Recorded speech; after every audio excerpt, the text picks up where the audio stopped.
গরম পড়েছে যে এখন পড়ন্ত বিকেল, এই হচ্ছে পড়ন্ত বিকেল, প্রচুর গরম, মানুষজন সব নিচে বসে আছে।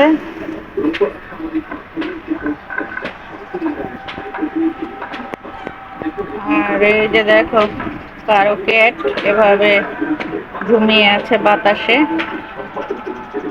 আমার ক্যাট এভাবে ঘুমোচ্ছে। আজকে বিকালটা গরম হলেও সুন্দর লাগছে, আজান চলছে, আমরা খাওয়া দাওয়া কিছুই করিনি। তো চলো আজকে রান্না করেছি হচ্ছে করলা ভাজি, আর রাইস কুকারটা ডিস্টার্ব করছে, তো ভাত রান্না আছে। আর এখানে রান্না করেছি হচ্ছে মুরগির মাংস এবং মুরগির হাত পা একত্র করেই রান্না করেছি। এই যে, তো এখন খাওয়া দাওয়া করব। আশা করি তোমরা যে যেখানে আছো না কেন ভালো আছো, সুস্থ আছো। আমিও ভালো আছি। তোমাদের সাথে আসতে মন চায় না এই যে খোলার জন্যে, জানি না কবে আমার মোবাইল হবে। তো তবুও যেরকমই আসি, খোলা হলেও তোমাদের মাঝে আসি, তোমাদের মাঝে প্রেজেন্ট হই, নিজেকে প্রেজেন্ট করি। তোমরা একটু পজিটিভলি নিও। তোমাদেরকে ভালোবেসে ফেলেছি, যে কজনই হও, মানে সাবস্ক্রাইবার যাই হও, তবু মনে করি পরিবারের একজন তোমরা, তাই একটু একটু ভিডিও নিয়ে চলে আসি।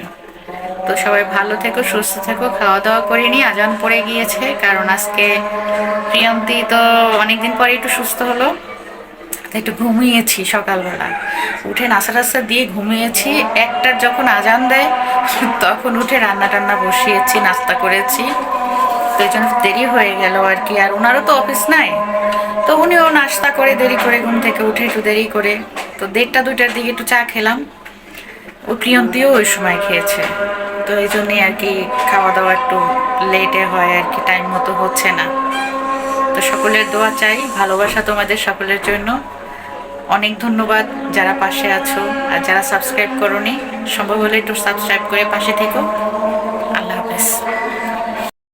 তো এখানে বন্ধুরা চলে এসেছি হচ্ছে 10-এতে। তো 10-এতে আসার কারণ হচ্ছে প্রিয়ন্তীকে নিয়ে আবার ডক্টরের কাছে এসেছিলাম, তো ফিডব্যাকটা নেওয়ার জন্যই। তো এটা নেওয়ার পরে ও বলছে যে আমি এখন তোমার সাথে ঘুরবো রিক্সায়, কোথাও দাঁড়াতে পারবা না। তা আমি বলেছি ঠিক আছে। তো 1 ঘন্টার আমরা 10-এ প্লাস ধানমন্ডি রবীন্দ্র সরোবর ওদিকটায় ঘুরে এখন বলছে যাবা বাসায়, তো বলছে হ্যাঁ। তো আসার পথে ওখানে সামনে পড়লো কোল্ড কফি, তো আমি বললাম যে লাচ্ছি খাবে, বলে যে হ্যাঁ লাচ্ছি খাওয়া যায়। তো ও লাচ্ছি খাচ্ছে ও পাশে, আর এ পাশে দেখলাম যে এই হচ্ছে যে টঙের চায়ের দোকান। তো আমারও চায়ের পিপাসা লেগেছে, সন্ধ্যার আগে আগে তো বিকালবেলা। তো এই চা খেয়ে দেন হচ্ছে যে ওই যে প্রিয়ন্তী কিন্তু ওপাশে ওই যে পায়চারি করছে লাচ্ছি খেয়ে, ওই যে প্রিয়ন্তী। আর আমি রাস্তা পার হচ্ছি, আমিও চা খেলাম, কেক খেলাম। তো খেয়ে দেন হচ্ছে রাস্তা পার হয়ে দেন হচ্ছে যে ওকে নিয়ে আবার চলে যাব ওখানের বিলটা দিয়ে। এই যে দেখো প্রিয়ন্তী কিন্তু পায়চারি করছে আর কি, সে আজকে ঘুরবে, রিক্সায় ঘুরবে, কোথাও দাঁড়াতে পারবা না। তো অসুখ দিয়ে উঠলে এরকম পিকুলিয়ার, আমারও এরকম অভ্যাস ছিল, সেটাই পেয়েছে। তো আর রিক্সা কিন্তু আমি দাঁড় করিয়ে রেখেছি, ওই রিক্সা নিয়ে গিয়েছিলাম, ওই রিক্সাওয়ালাকে 20 টাকা দিলাম যে তুমি কিছু খাও। তো ও যেটা খেলো স্মোক করলো, আর ওরে নিয়েই আবার এখন যাব। তো এই যে এখানে ও লাচ্ছি হয়েছিল 60 টাকা, তো 60 টাকা মানে টাকাটা করে দেন হচ্ছে যে ওকে নিয়ে বাসায় চলে যাব। প্রায় 2 ঘন্টার মতো ঘুরেছি। তো অনেক দিন ঘরে, তো খারাপ লাগছিল ওর, তো ঘুরে ওরও একটু ভালো লাগছে। আমিও আর না করিনি, আমিও এরকম জ্বর হলে আব্বাকে নিয়ে বের হতাম, আমি আমার আব্বাকে নিয়ে। তো আমি এই জন্য ওর ব্যাপারটা বুঝতে পেরেছি, বাচ্চা খুবই কাবু হয়ে গিয়েছে, আরও চলছে অ্যান্টিবায়োটিক। তো যাক, তবুও তো সুস্থ, এর জন্য আর কি স্বস্তি আর কি। তো চললাম বাসার দিকে, বাসায় এসে প্রিয়ন্তীকে নামিয়ে দিয়ে নামলাম হচ্ছে অজিতাকে নিয়ে বের হলাম। বাকি ঔষধ, ওর আব্বুর ঔষধ, আমার ঔষধ, প্রিয়ন্তীর ঔষধ, ওকে নিয়ে তো আর এগুলো কেনা যায়নি। তো এগুলো কিনতে বের হইলাম।